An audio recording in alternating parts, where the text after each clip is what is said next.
Salmo 119.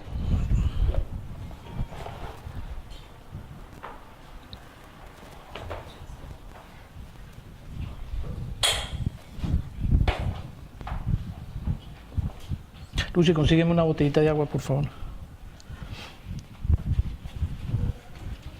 Vamos a leer el Salmo 119 en el versículo 67. Salmo 119, verso 67. Cuando lo tenga, me dicen amén. Pues ya que dijiste amén, léelo. Antes que fuera yo humillado, descarriado andaba, mas ahora guardo tu palabra. Tiene que estar pendiente de volverlo a poner.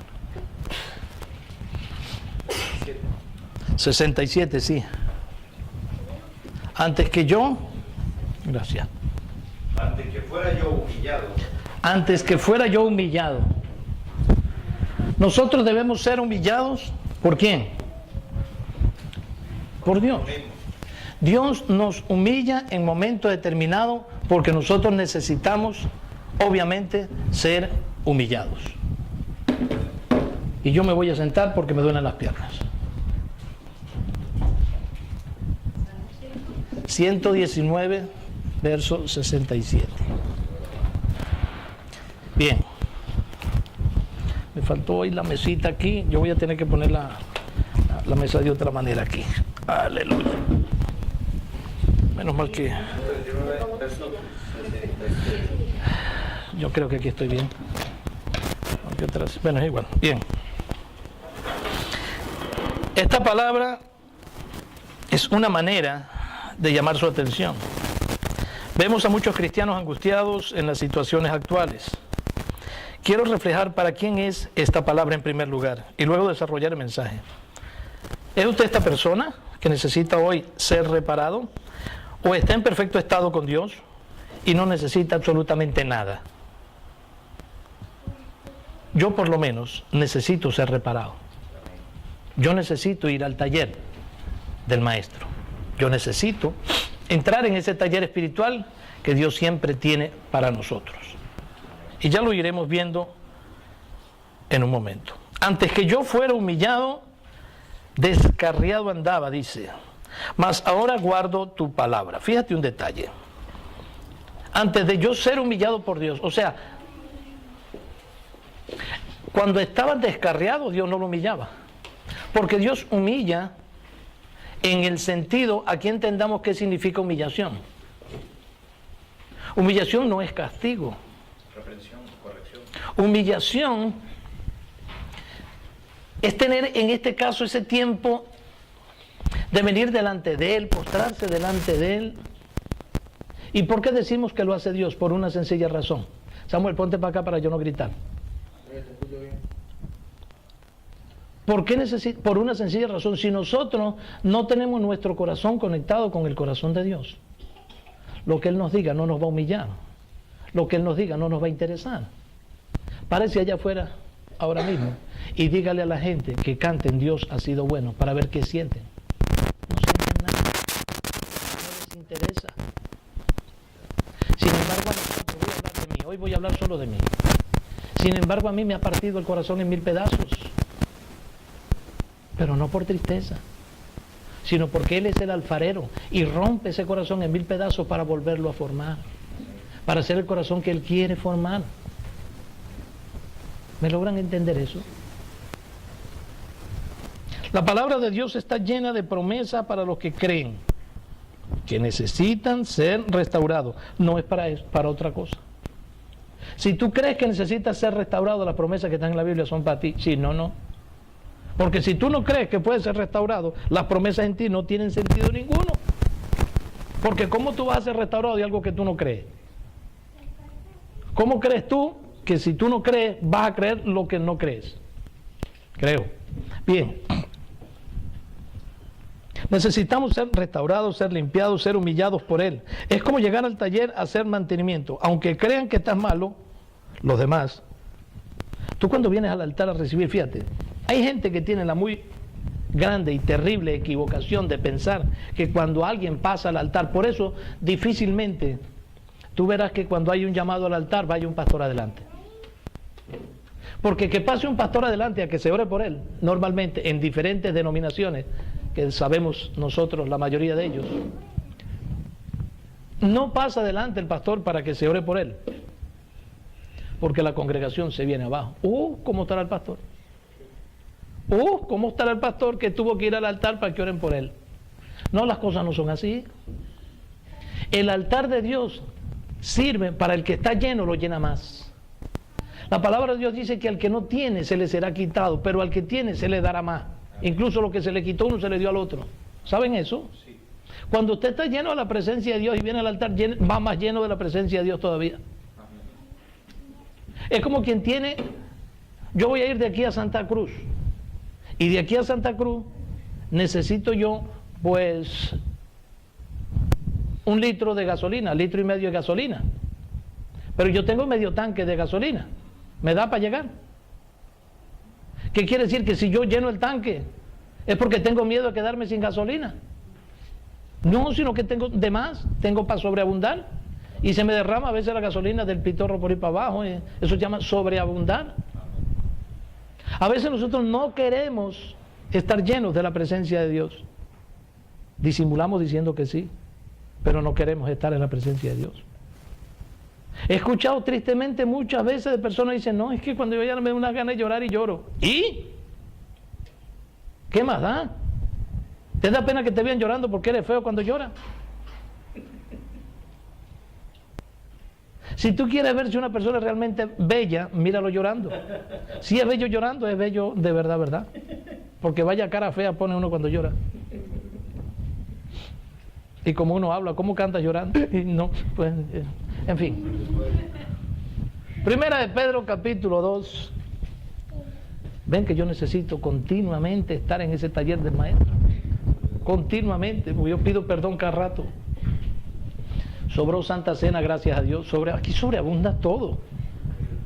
Sobra de todo siempre. Fíjate que esa canción que cantamos de último,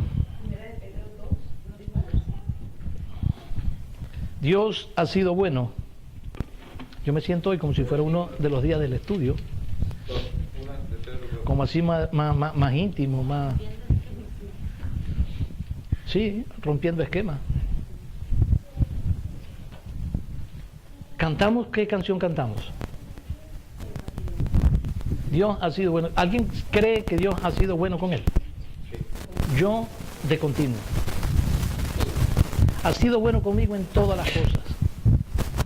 Sin merecerlo me ha dado una familia, Él ha sido bueno conmigo. Me ha dado dinero. Bueno, me sigue dando, no me ha dado, me sigue dando.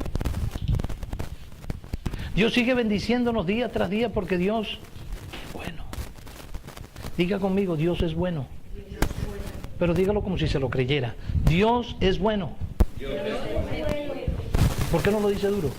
Dios es bueno. Dilo tú. Dios es uno. Dios es bueno. Bueno, ok. Fíjate algo. Segunda de Pedro. Primera de Pedro, capítulo 2. Gracias, Juan. Está pendiente de todo, muchacho. Versículo 7. Sí, léelo para que se oiga. Para que sometida a prueba vuestra fe, mucho más preciosa que el oro, el cual, aunque se prueba con fuego, se hallada en alabanza, gloria y honra cuando sea... No lo creo. Primera de Pedro 2, capítulo 2, versículo... Por eso te digo que no lo creo, eso no tiene nada que ver con lo que estoy hablando. Al 2.7, ahora sí, ya me quedé yo. No, era el 7, leí el 7. ¿Yo? Está grabado, damos para atrás para que tú veas. Para vosotros, pues, los que creéis, Él es precioso. Pero para los que no creen, la piedra que los edificadores desecharon ha venido a ser la cabeza del ángulo. Fíjate tú. ¿Qué dice que es para los que creen? Precioso. Es precioso. ¿Qué es precioso? De valor incalculable. Precioso es eso, es precioso. Dile a tu hermano, eres precioso. Eres precioso, pero díselo de verdad, eres precioso. Que no importe su aspecto físico, aún así dile, eres precioso. Gracias. Tú en tu caso, entre otras cosas, también tienes revelación. Eso es... Gracias, mi amor. Viniendo de ti es más que un elogio, casi un reclamo. Fíjate algo. En primer lugar, ¿usted cree? ¿Cree o no cree? No creo que no han entendido. ¿Ustedes creen? Siguen sin creer. ¿Creen? Bien. Porque para el que cree todo es posible. Si no cree es imposible. O sea, hoy nos encontramos aquí, el domingo pasado teníamos la iglesia llena. Hoy no tenemos ni la mitad. Ahí, bueno, sabemos de varias personas que hoy están haciendo un compromiso que habían quedado y tal, y qué sé yo. Otra que seguro esta hora todavía está durmiendo, en fin. Pero sabemos que lo que tenemos calculado. Pero yo creo que aún así Dios va a hacer cosas grandes aquí.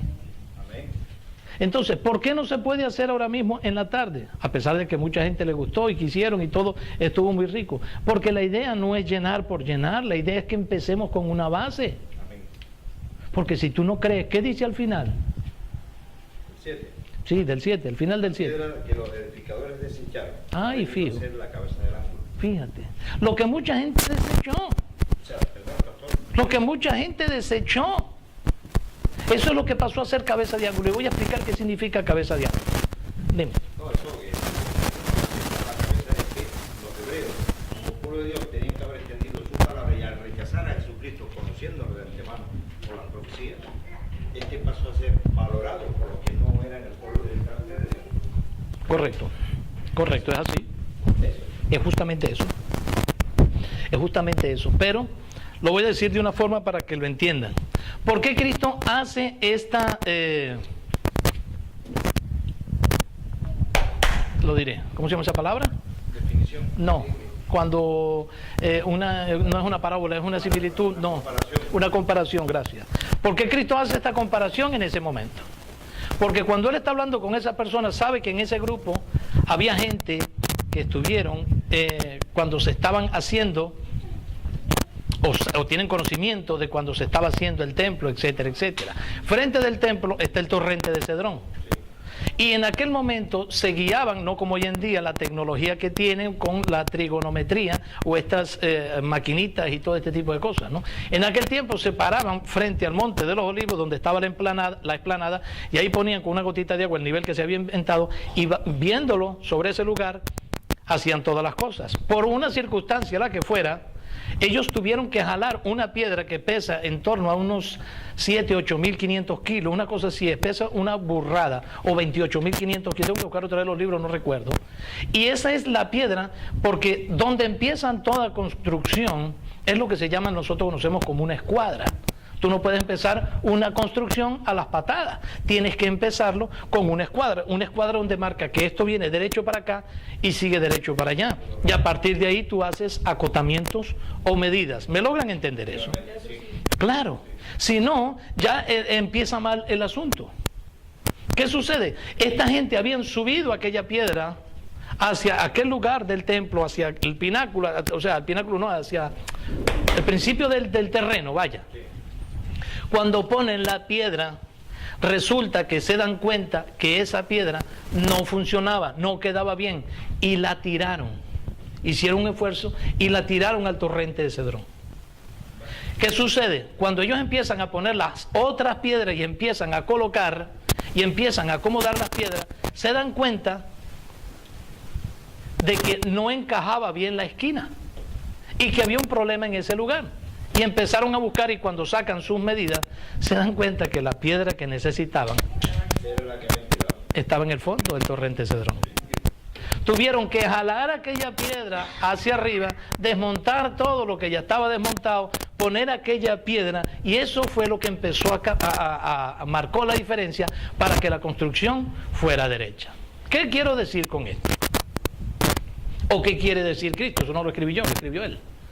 La piedra que desecharon los edificadores Era la piedra importante, necesaria para empezar. Lo que ellos llaman cabeza de ángulo es punta principal de piedra, pues el punto de lo que marca toda la escuadra de una casa.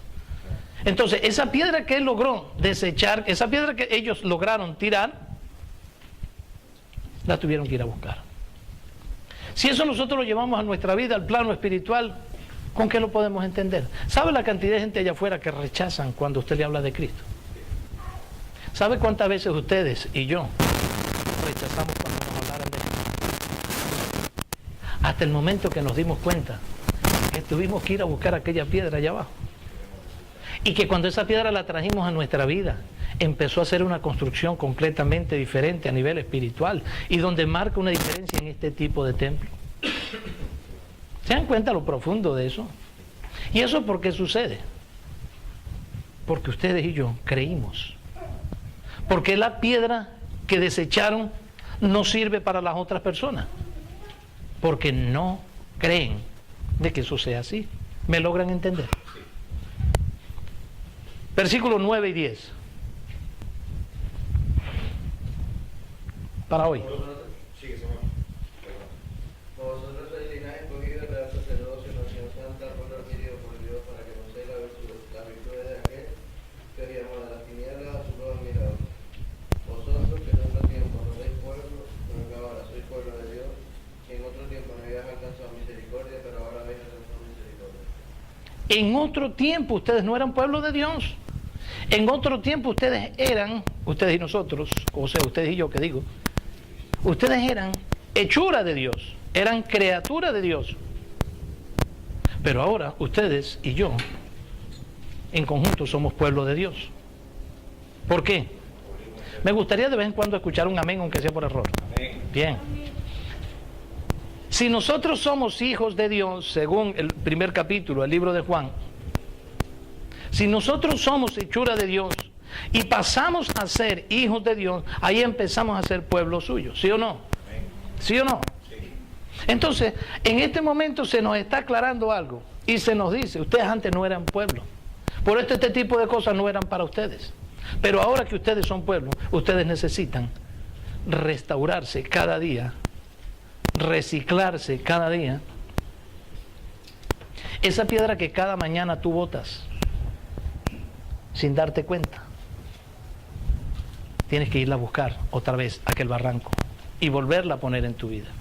Cada vez que tú sin darte cuenta te pones a refunfuñar dudas de la capacidad que tiene Dios para resolver todas las cosas. Cuando tú te pones a quejarte, yo no me quejo de situaciones, yo me quejo de ustedes, que es diferente.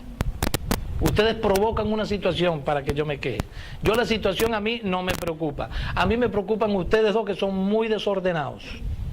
Así que no me hagas ceñitas, que no creas tú que porque lo esté grabando no lo voy a decir. Entonces, hablo yo de la queja, de decir la queja hacia lo que está alrededor tuyo. Yo sé que Dios va a resolver mis problemas, pero ustedes no son mi problema. Ustedes tienen un problema que se llama desorden y no lo quieren arreglar. Entonces yo no me quejo a Dios, ni me quejo a la sociedad. Yo me quejo de no haberle partido la boca a los dos para que aprendan a ser ordenados. Es eso. Es que hay que entender que si nosotros no tenemos orden en nuestra vida, nosotros no podemos progresar. Lo primero que Dios hizo, según el libro de Génesis, fue venir a poner orden. Porque Dios no iba a funcionar en un mundo en desorden. Y tú eres un mundo para Dios. Tú eres una nación para Dios. Y si estás en desorden, no te puede arreglar. Entonces tú vives pidiéndole a Dios esto, aquello, lo otro y el de la moto, y no te viene. ¿Por qué? Porque estás en desorden. Físico o espiritual. I don't know. Tú sabes cuál es tu condición. Y es más, si no sabes cuál es tu condición, fíjate algo. Yo he ido por muchos concesionarios de coches carísimos que entran en perfecto estado, porque caminando en perfecto estado, y salen pagando unas facturas astronómicas. Digo, es ridículo, si el coche estaba en perfectas condiciones, ¿por qué pagaron ese dinero? Para revisarlo y mantenerlo, para que continúe en ese buen estado. Por eso muchas veces no queremos ir al altar, porque pensamos que yendo al altar vamos a ser reconstruidos. No, tú simplemente vas a ser mantenido. Necesitamos un mantenimiento espiritual. ¿Y esto qué le pasó? Aquí se metió una película sola. O no sé. Ahí entró una película y espero que no sea cómica. Bien. Pero por si acaso. Ok, versículo 12. Rápidamente, cuando digamos versículo 12, si lo tienen ahí, léalo, y si lo leen 3:3. Ahí vio, apúrate. Manteniendo buena vuestra manera de vivir entre los gentiles, para que en lo que murmuran de vosotros como de malhechores, glorifiquen a Dios en el día de la visitación, al considerar vuestras buenas obras. Manteniéndose, o sea que sí hay que ir al mantenimiento, manteniéndose en buenas obras, para que ¿quién? Los que nos ven, que no son cristianos, digan, esta gente, fíjate tú, los criticamos, dijimos mentiras de ellos, dijimos que la iglesia se iba a acabar, no hay más que 4 pelagatos, y estuvieron 6 meses 4 pelagatos, y ahora son 5,000. Porque Dios siempre ha tenido la muy bella y buena costumbre de juntarse con los pelagatos. Y Dios agarra siempre a los pelagatos. Porque dijo, te he escogido a ti, oh Israel, por ser un pelagato. En sus palabras de él. Por ser un pueblo débil, pequeño, insignificante. Por eso Dios escogió a Israel. ¿Por qué no puede escoger un pueblo fuerte? Porque ya era fuerte antes de que Dios lo tuviera. Tenía que agarrar un pueblo débil, enclenque, para hacerlo fuerte por medio de su amor, su misericordia y su poder. Por eso que los pelagatos son los que más opción tienen con Dios. Sí. Así que di, yo soy un... No, eso no lo digas, porque tú no eres ningún pelagato. Tú no eres ningún pelagato, no digas eso, pero sé que hay gente que se acostumbra, y lo he escuchado. Sí. Antes. Y lo he escuchado, gente que decía. Pero sí puedo decir, yo era un pelagato. Yo no, pero bueno. La gente lo dice porque le molesta ver que solamente hayan 2 personas. Hay gente de la iglesia que no quieren ir a la iglesia porque solamente hay poca gente.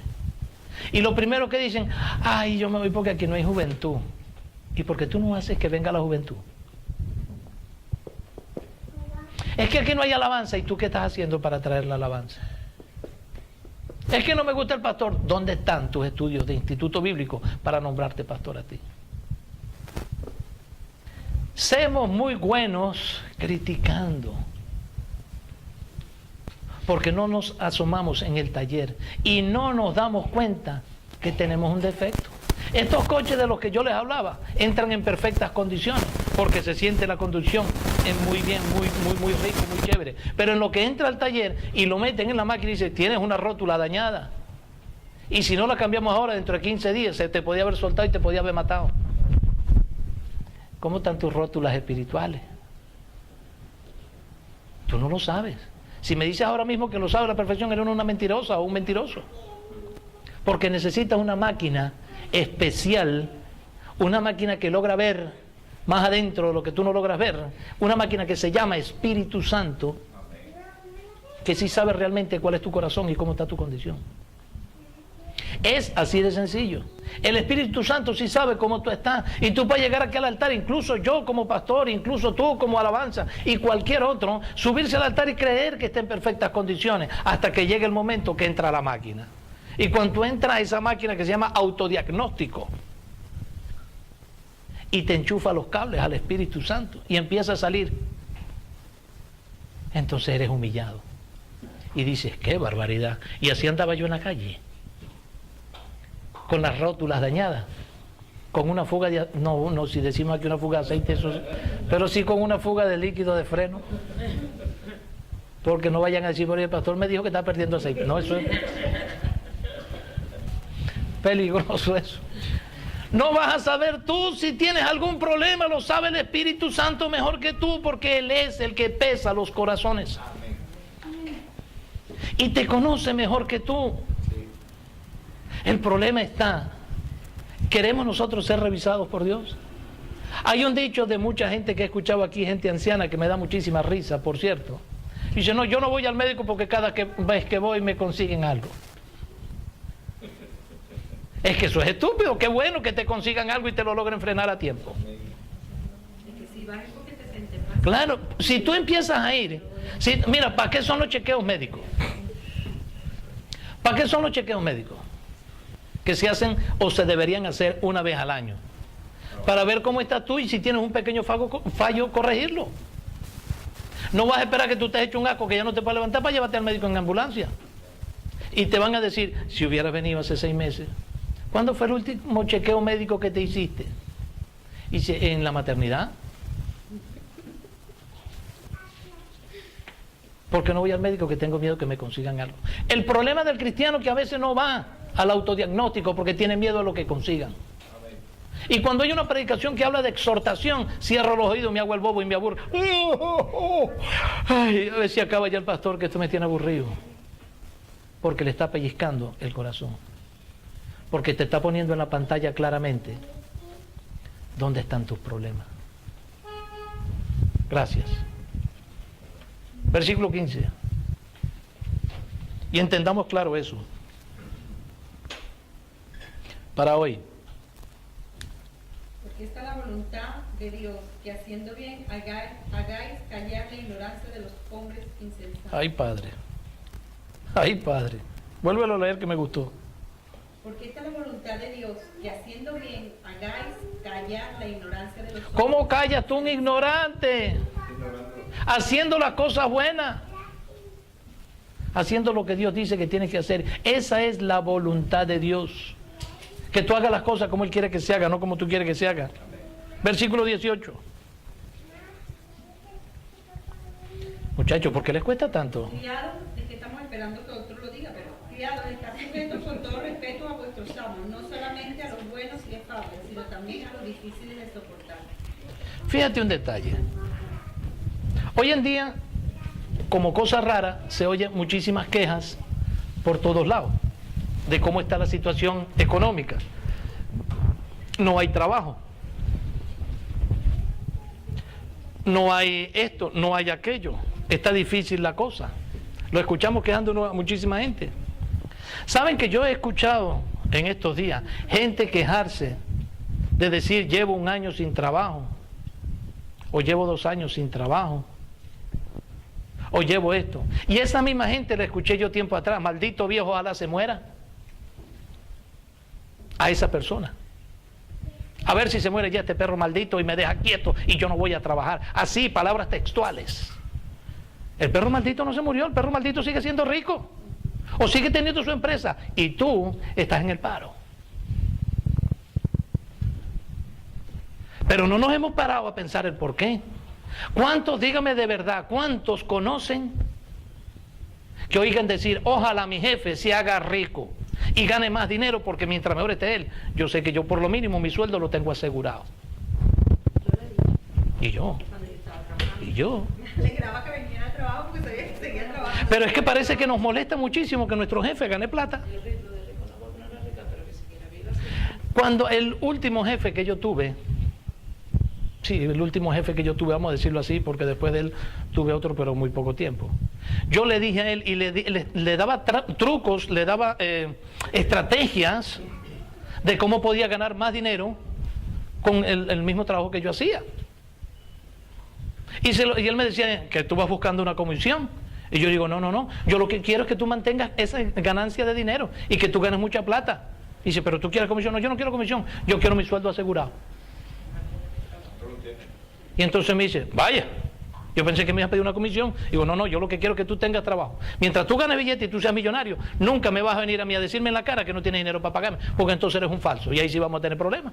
Por eso yo quiero que tú tengas mucha plata, para que si acaso te pones bruto y te puede denunciar, te pueda sacar los cuartos también.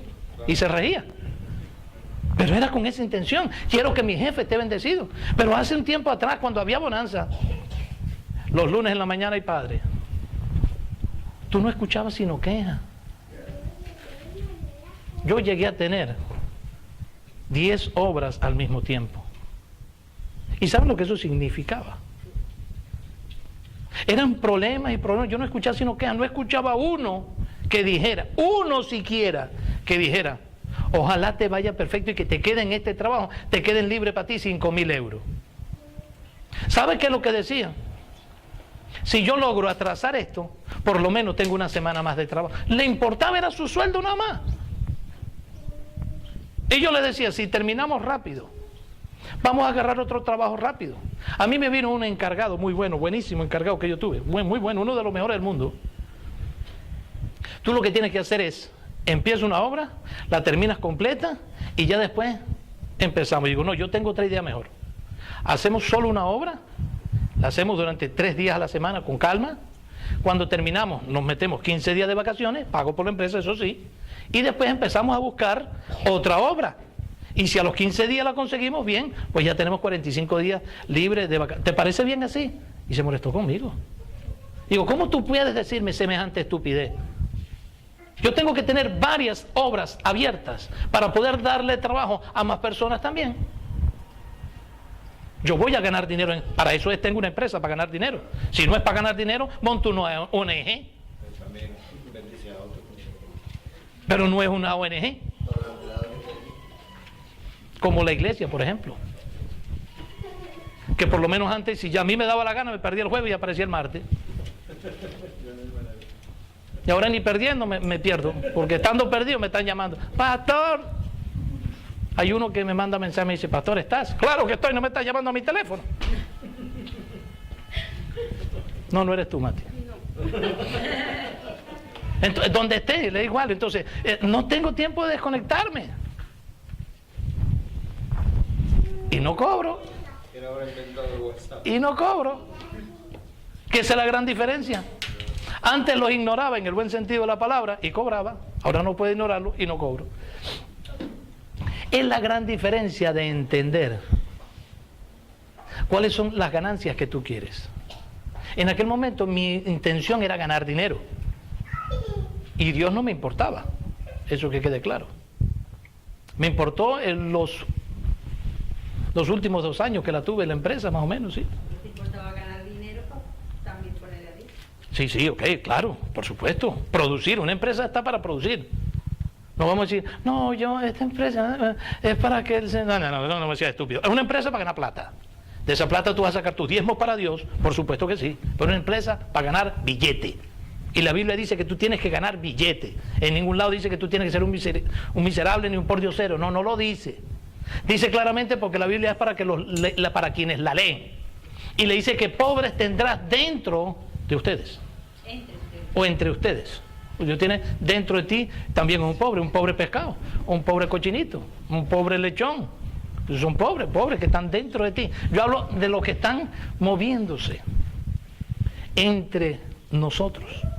Pero si también, como dices tú en la empresa, si somos cristianos y todo lo que nosotros hagamos prosperará, por supuesto que tenemos una empresa. Si tú no prosperas, no estás haciendo las cosas como Dios dice, así de claro. Puedes decir lo que a ti te dé la gana y es mentira.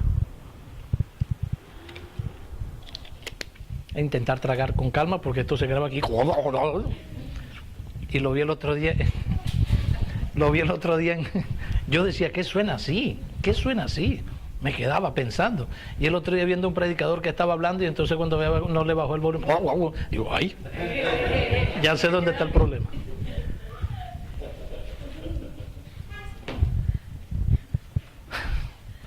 Yo me cansé de oír ese tipo de cosas. Fíjense algo.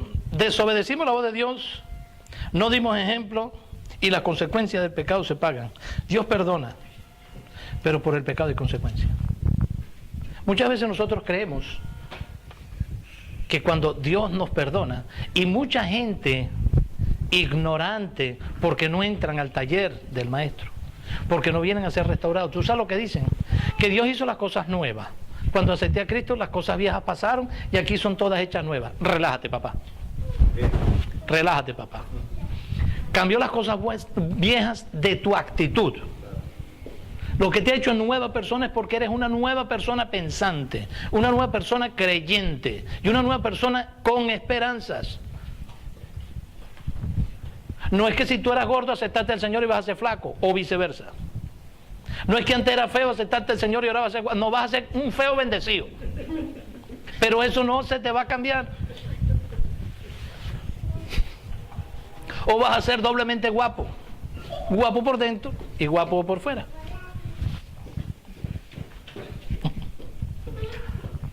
Bueno, es que no hay gente fea, sino distinta. De todas maneras, hay que entender algo, y créanme que se lo digo muy en serio. Si nosotros no logramos entender que no podemos vivir en automático, que tenemos que ir al taller, hacer nuestro chequeo, yo más que diario diría cada media hora. Pero bueno, vamos a dejarlo en un diario. Si diariamente,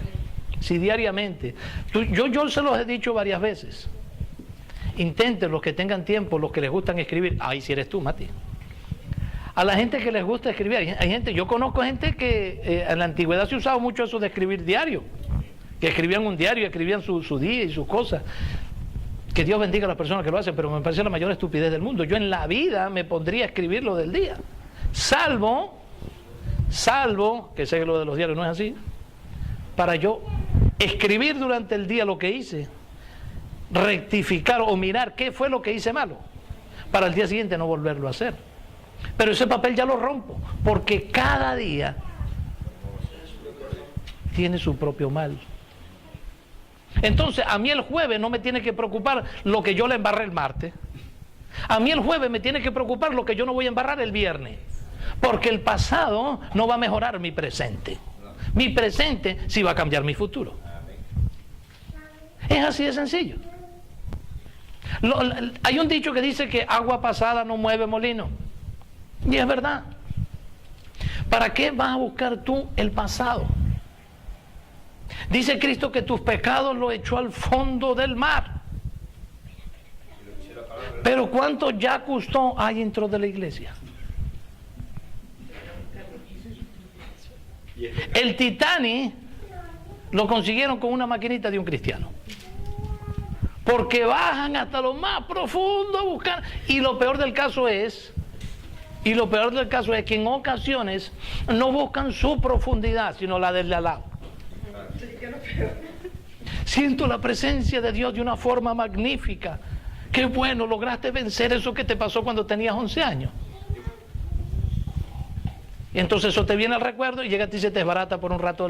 Uy, ¿verdad que a los 11 años yo le robé al pastor la ofrenda y él estaba pensando que se había desaparecido? Etcétera, etcétera. Podíamos añadir más situaciones, pero creo que no vale la pena. Entonces, la cuestión es que nosotros tenemos que entender algo muy real. Cuando nosotros tenemos el día de Santa Cena, nosotros estamos pasando por esa ITV, o por esa especie de ITV, porque nosotros, sí, somos vehículos de información, somos seres humanos creados con la única intención de predicar la palabra de Dios. Para eso fuimos destinados. Si logramos leer completo ese capítulo 2 del libro de Primera de Pedro, vamos a ver hasta el versículo 25, vamos a ver tantísimas cosas maravillosas donde nos va a dar realmente lo que tenemos que hacer y cómo lo tenemos que hacer. Vamos a leer el verso 19.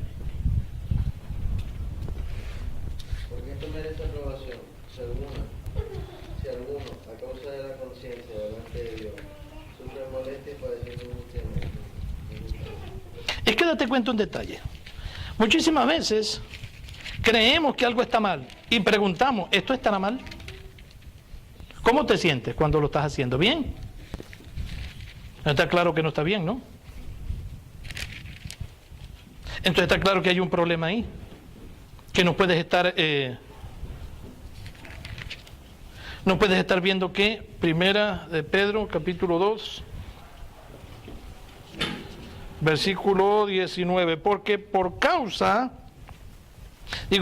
esto merece aprobación, si alguno a causa de la conciencia delante de Dios sufre molestias padeciendo injustamente. A ver, tú no puedes venir delante de Dios sufriendo delante de Dios de algo que no tienes que sufrir delante de Dios. ¿Cómo es eso? Muy sencillo. Hay cosas que tú sabes claramente que no tienes que hacer porque las haces. Hay cosas que estás delante de Dios quejándote, y si ya te dijo que no te quejes delante de Dios, no te quejes, entrégaselo. Padre, yo paso, toma, yo ya no aguanto más esto. Pero no estés con esa conciencia, pero es que yo lo hice mal, y que yo no lo hice mal, o que yo sí lo hice bien, yo creo que esto así, yo creo que esto asado. Volviéndote loco tú mismo sin necesidad ninguna. Pues, ¿qué gloria es? Si pecando sois abofeteados y lo soportáis, mas si haciendo lo bueno sufrir y lo soportáis, esto ciertamente es aprobado delante de Dios. O sea, cuando a ti dice el libro de Mateo, capítulo 5, verso 11, si no me equivoco, dice, bienaventurados sois cuando por mi causa os vituperen y os digan toda clase mal contra vosotros, mintiendo. ¿Ok? Pero es cuando por causa de Dios. Pero yo he visto mucha gente que está equivocada en ese aspecto. Que están en la calle y a alguien le falta el respeto y no tienen nada que ver ni con la iglesia ni con su vida cristiana. Y los humillan en esa manera y dicen, yo sé porque esto es de Dios, porque el Señor dice que tenemos que decir. No, espérate un momento. Es cuando es por causa de Dios, no es cuando es por tu culpa. Porque muchas veces vas tú y la embarras. Muchas veces eres tú el culpable de que a ti te critiquen. Porque si yo quedo con Juan, ¿cuánto me va a cobrar por pintarme la casa? 500 euros. Y yo le cobro a Juan 450 euros. Y no he destapado el frasco de pintura. Y él tiene que estar detrás de mí. Llega un momento que ella se hastía y me llama la atención delante de la gente. Y yo quedo en vergüenza delante de los demás. Es que la palabra de Dios dice que benditos somos vituperados. Y no, Señor, porque tú estás siendo un irresponsable. No estás haciendo las cosas bien. Y muchas veces eres tú el que te equivoca, y a pesar de que eres tú el que te equivoca, crees que Dios te tiene que bendecir por tu equivocación delante de Dios.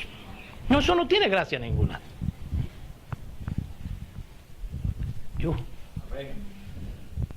Pero si tú haces las cosas en perfecto estado, como Dios quiere que tú las hagas, y te presentas delante de Dios, y Dios te humilla y te hace pasar trabajo, eso sí tiene mérito. Libro de Job, capítulo 1. Búscalo, que eso está bueno. Sí, Job, como dicen unos, Job, como dicen otros, pero en realidad es Job, con B. Capítulo 1. Espérense que yo tengo cierta memoria. El 1, versículo 1 mismo, sí.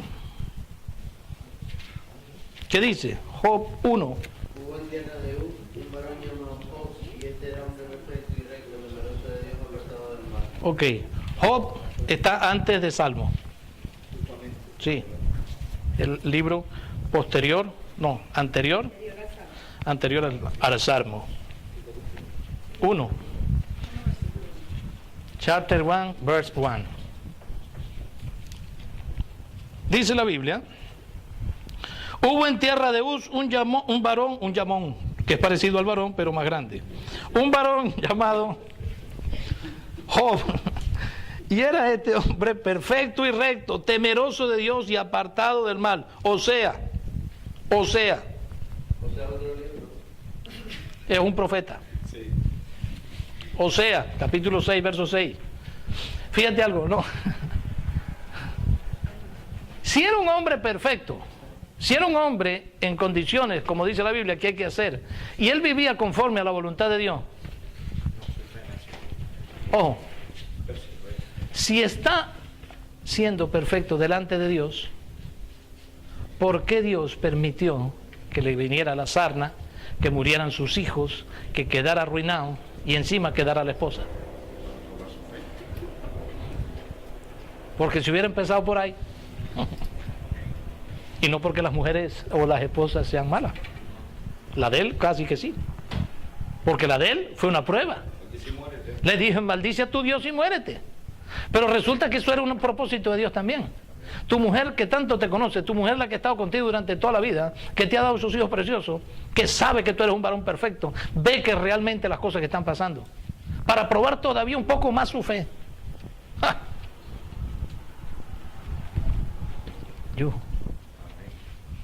¿Y qué fue lo que hizo Job? Job le dijo claramente, aunque me mates, aunque me descuartes en pedacitos, cada fibra de mi ser te seguirá amando. Porque yo no te amo por lo que tú vayas a hacer, sino por lo que ya tú hiciste. Y esa es la idea. Pablo dice que bienaventurados somos cuando nos hallemos en diversas pruebas, porque estas pruebas producen paciencia. No estoy de acuerdo con lo que mucha gente dice, que cuando tú pides paciencia, pides prueba. No, yo pido paciencia cada día y no pido prueba, pido paciencia, porque la paciencia es un fruto del Espíritu Santo.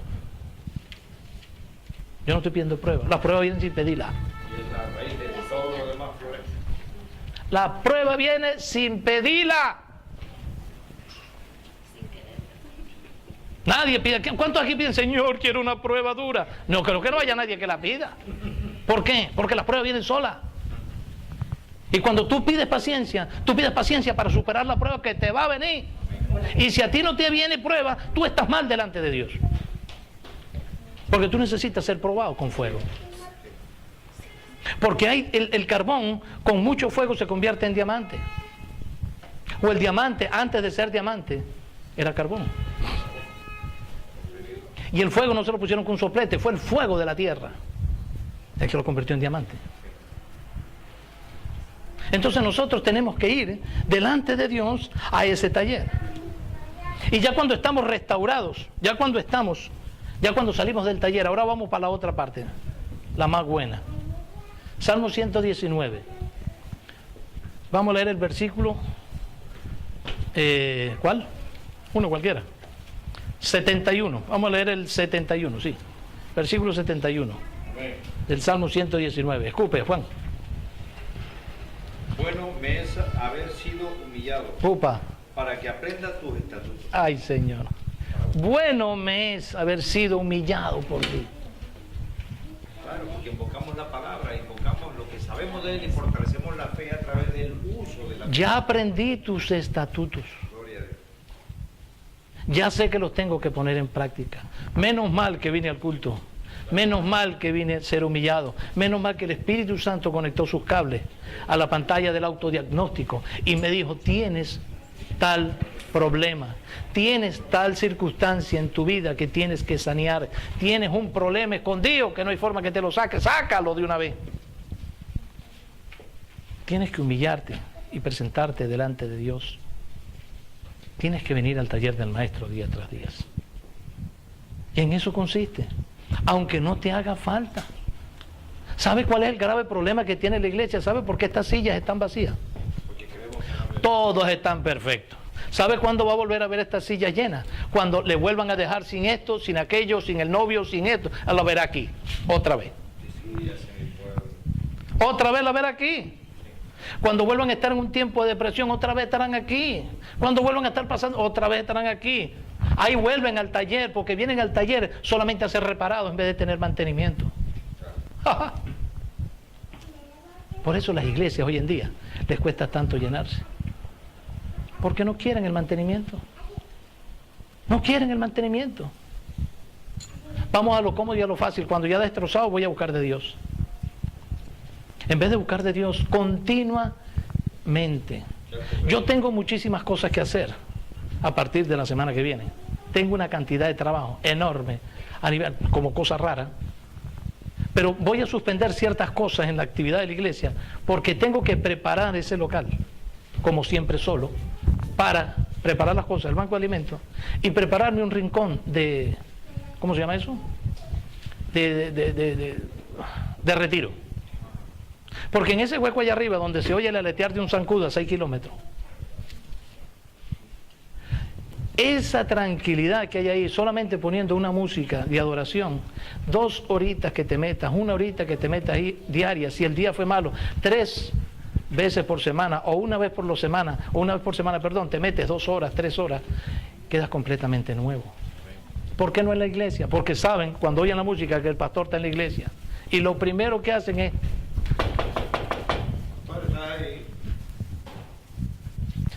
Y como no puedo mentir y no voy a dejar que estén, porque claro, te haces el bobo y como saben que te hiciste el bobo, toca más duro.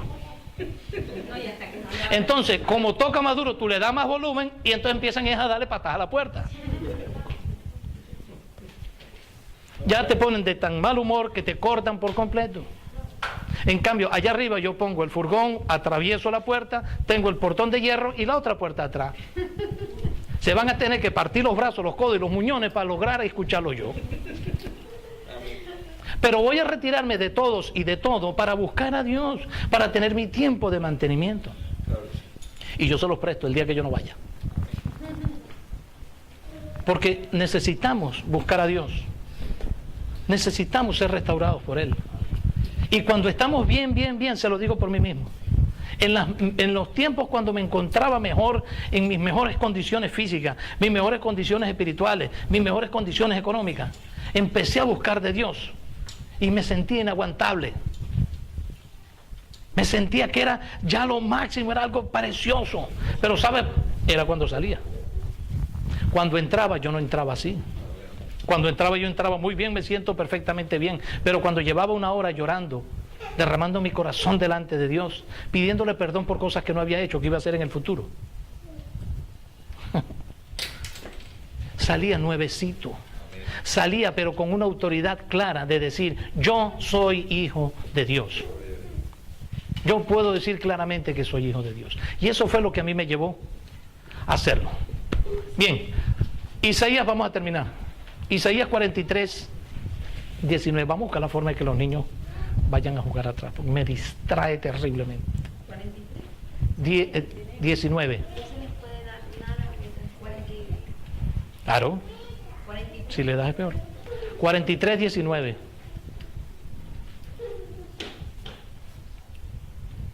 He aquí que ya va a cosa nueva. Pronto saldrá. No la conoceréis. No la conoceréis. Otra vez abriré camino en el desierto y ríos en la soledad.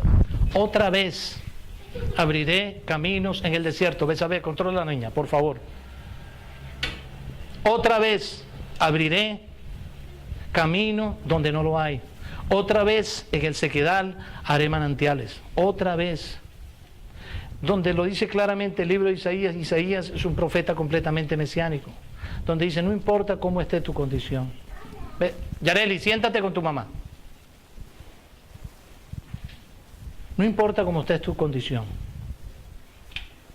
Dios te va a restaurar. Cuando tú vengas delante de Él, cuando tú vengas al taller del Maestro, Él te va una vez más a poner en la forma como tú deberías de estar, como Él quiere que tú estés, como Él anhela que tú estés. Y es en esa buena condición, el ir buscando esa perfección que dice la palabra de Dios. Nunca vamos a lograr estar completamente perfectos durante todo el tiempo, porque habrá un momento donde tendremos lucha, donde tendremos prueba, pero fiel es Dios, que junto, Samuel, ven para acá, pon la música aquí. Pon la música aquí. Fiel es Dios, que juntamente con la tentación, dice en el libro de Corintios, capítulo 10, versículo 13, enviará la salida para que nosotros podamos salir de esa situación. Esa es la ventaja de lo que Dios tiene. Incline su rostro y cierre sus ojos un segundo nada más.